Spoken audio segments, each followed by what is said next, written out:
अगर आप university of Haripur में एडमिशन के लिए अप्लाई कर रहे हैं तो आप यूनिवर्सिटी की एडमिशन की वेबसाइट admission.uh.edu.pk को विजिट करें। विजिट करने के बाद आपके सामने एक लॉगिन की स्क्रीन आएगी। अगर कि आपके पास ऑलरेडी का अकाउंट अवेलेबल है तो आप उस अकाउंट के जरिए सिस्टम में लॉगिन कर सकते हैं। अगर कि आपके पास एक अकाउंट अवेलेबल नहीं है तो आप यहाँ क्रिएट न्यू अकाउंट पर क्लिक करने के बाद यहाँ साइन अप की इन्फॉर्मेशन को यहाँ फिल कर सकते हैं। अगर कि आप अफगानिस्तान के सिटीजन है तो आप यहाँ ड्रॉप डाउन से अफगानिस्तान को चूज करें और आपकी रिमेनिंग इन्फॉर्मेशन सेम रहेगी। इस इन्फॉर्मेशन को सबमिट करने के बाद आप फर्दर अकाउंट में आगे प्रोसेस कर सकते हैं। क्रिएशन की कंफर्मेशन के बाद आप अपने CNIC के साथ अपने सिस्टम में दोबारा लॉगिन कर सकते हैं। लॉगिन करने के बाद आपके सामने एक डैशबोर्ड स्क्रीन आएगी और आपकी दाएं जानब मौजूद कुछ स्टेप्स होंगे जिनको कंप्लीट करने के बाद आप अपनी एप्लीकेशन के प्रोसेस को कंप्लीट कर सकते हैं। आप डैशबोर्ड स्क्रीन को स्क्रॉल करके गो टू स्टेप 1 पर क्लिक कर सकते हैं। यहाँ पर आपको अपनी प्रोफाइल की इन्फॉर्मेशन सारी सबमिट करनी है। आप कंप्लीट योर प्रोफाइल के बटन पर क्लिक करें। क्लिक करने के बाद यहाँ पे जितनी भी आपकी रिक्वायर्ड फील्ड्स आपने सारी फील्ड्स को यहाँ पे सबमिट करना है और इंश्योर करना है कि आपकी इन्फॉर्मेशन सारी वैलिड हो और आपने एक वैलिड फॉर्मेट की पिक्चर को भी यहाँ से अपलोड करना है। इस फॉर्म में मौजूदा इन्फॉर्मेशन को आप फिल करने के बाद आगे फर्दर कंटिन्यू कर सकते हैं। अगर कि आप ट्रांसपोर्ट की फैसिलिटी को अवेल करना चाहते हैं तो आप यहाँ पे मौजूद येस या नो में इसका जवाब दे सकते हैं। अगर आप येस करेंगे तो आपको चूज करना पड़ेगा अपनी रिक्वायर्ड लोकेशन जहाँ से आपने ट्रांसपोर्ट की फैसिलिटी को अवेल करना है। इस इन्फॉर्मेशन को आप यहाँ सबमिट करने के बाद यहाँ से इस पूरे फॉर्म को आप सबमिट कर सकते हैं। पर्सनल प्रोफाइल की इन्फॉर्मेशन को सबमिट करने के बाद आप अपनी इन्फॉर्मेशन को यहाँ पे देख सकते हैं और किसी गलती की सूरत में आप अपनी इन्फॉर्मेशन को यहाँ से अपडेट भी कर सकते हैं। इस सारे प्रोसेस के बाद आपका स्टेप 1 कंप्लीट हो जाएगा। नेक्स्ट स्टेप में जाने के लिए या तो आप अपने बाएं जानब मौजूद इस बटन स्टेप 2 एकेडमिक रिकॉर्ड पर क्लिक कर सकते हैं या आप अपने स्टेप 1 ही पर यहाँ मौजूद नेक्स्ट के बटन पर क्लिक करके आगे फर्दर कंटिन्यू कर सकते हैं। नेक्स्ट के बटन पर क्लिक करने के बाद अब आप अपने स्टेप नंबर 2 एकेडमिक रिकॉर्ड के अंदर मौजूद है। यहाँ पर आपके पास डिफरेंट डिग्रीज के नाम और उनके लेफ्ट साइड पर मौजूद एड रिकॉर्ड बटन का इस्तेमाल करते हुए आप उनकी रिक्वायर्ड इन्फॉर्मेशन को यहाँ फिल कर सकते हैं।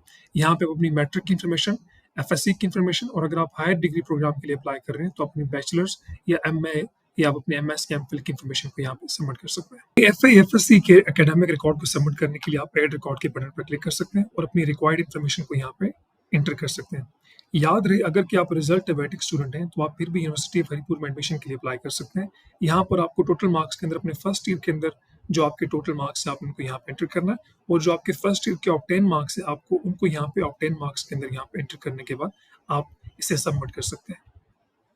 एकेडमिक रिकॉर्ड की इन्फॉर्मेशन को ऐड करने के बाद आप नेक्स्ट के बटन पर क्लिक करके आगे कंटिन्यू कर सकते हैं। अगर कि आप ग्रेजुएट प्रोग्राम MS MPhil या PhD के लिए अप्लाई करना चाह रहे हैं तो आप अपनी फर्स्ट ऑप्शन यहाँ पर इसको चूज करेंगे। अगर कि आप undergraduate program BSc 5th semester के लिए अप्लाई करना चाह रहे हैं तो फिर आप सेकंड ऑप्शन को चूज करेंगे या अगर कि आप डिप्लोमा या सर्टिफिकेट प्रोग्राम के लिए अप्लाई करना चाह रहे हैं तो फिर इस थर्ड ऑप्शन को आप चूज करेंगे। जैसे कि मैं यहाँ पे अंडर ग्रेजुएट प्रोग्राम के लिए अप्लाई कर रहा हूँ तो मैं अंडर ग्रेजुएट पर क्लिक करने के बाद यहाँ पर आपके पास दो ऑप्शन होगी, आइदर कि आप 5th सेमेस्टर के लिए अप्लाई कर रहे हैं या कि आप अपने BS के 4 ईयर प्रोग्राम के लिए अप्लाई कर रहे हैं। BS 4 ईयर प्रोग्राम को चूज करने के बाद अब आके कंटिन्यू कर सकते हैं। पर क्लिक करने के बाद अब आप यहाँ से अपनी डिजायर्ड डिपार्टमेंट और उससे रिलेवेंट प्रोग्राम को चूज कर सकते हैं। याद रहे कि आपके पास 4 ऑप्शंस हैं यहाँ पे, या तो आप किसी एक ऑप्शन को अवेल कर सकते हैं या तो आप चारों के चारों ऑप्शंस को यहाँ पे अवेल कर सकते हैं। ऑप्शन नंबर 1 को चूज करने के लिए आप यहाँ पे चूज डिपार्टमेंट पर क्लिक करेंगे और यहाँ से रिलेवेंट डिपार्टमेंट आप सेलेक्ट करेंगे। सेलेक्ट करने के बाद आप उससे कॉरेस्पॉन्डिंग प्रोग्राम को यहाँ से चूज करेंगे और यही प्रोसेस आप बाकी ऑप्शंस के लिए भी कर सकते हैं। इसके बाद आपने कंटिन्यू पर क्लिक करना है।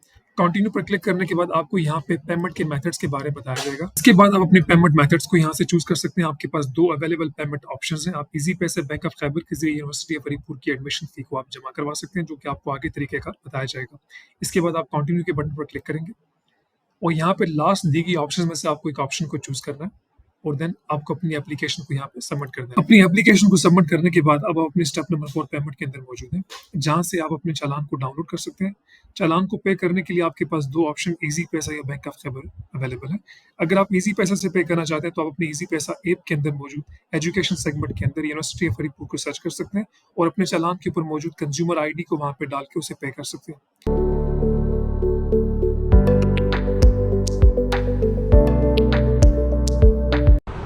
आपने इजी पैसा ऐप पे लॉगिन होना है, यहाँ पे बिल पेमेंट पे क्लिक करना है। बिल पेमेंट के बाद आपने एजुकेशन पे क्लिक करना है। एजुकेशन के बाद आल पे क्लिक करना है। आल में यहाँ पे एंड में आके यूनिवर्सिटी ऑफ हरिपुर की ये लोगो है। यहाँ पे आपकी जो चालान पे कंज्यूमर ID या चालान आईडी है वो एंटर करके आपका डिटेल आ जाएगा, आपका नाम और पैसे, और बस उसको आपने पे करना है। शुक्रिया। दूसरा तरीका यह है कि अगर आप एजुकेशन में आ गए तो यहाँ पे आप सर्च भी कर सकते हैं, द यूनिवर्सिटी ऑफ हरिपुर लिख के, द यूनिवर्सिटी ऑफ हरिपुर, और इसको चूज़ करें तो अपना कंज्यूमर नंबर दे दें। तो यही तरीका है इजी पैसा के ऐप के थ्रू अपने मोबाइल से पैसे जमा करने का। शुक्रिया। अगर आप बैंक ऑफ खैबर के थ्रू पे करना चाहते हैं तो अपने नज़दीकी तरीन किसी भी बैंक ऑफ खैबर की ब्रांच में CMS आप वहाँ पे कर सकते हैं। बात रही कि फ़ी की सबमिट ना होने की सूरत में आपकी एप्लीकेशन को फर्दर आगे कंटिन्यू नहीं किया जाएगा और ना ही आपका नाम मेरिट लिस्ट में आएगा। फ़ी की सबमिशन के बाद आपका ये स्टेटस अनपेड से पेड हो जाएगा और उसके बाद आपके पास यहाँ एक ऑप्शन मौजूद होगी जिसके ज़रिए आप यहाँ से अपने एडमिशन फॉर्म को डाउनलोड कर सकते हैं और उसमें मौजूदा इन्फॉर्मेशन को आप वेरीफाई कर सकते हैं। आपको मेरिट लिस्ट तक का वेट करना है। नाम आने की सूरत में आप अपने चेकलिस्ट के अंदर मौजूद जितने भी आपके पास रिक्वायर्ड डॉक्यूमेंट्स हैं उनके हमरा आप यूनिवर्सिटी ऑफ हरिपुर में तशरीफ ला सकते हैं। यूनिवर्सिटी ऑफ हरिपुर में एडमिशन लेने का आपका बहुत बहुत शुक्रिया। Welcome to the university of Haripur.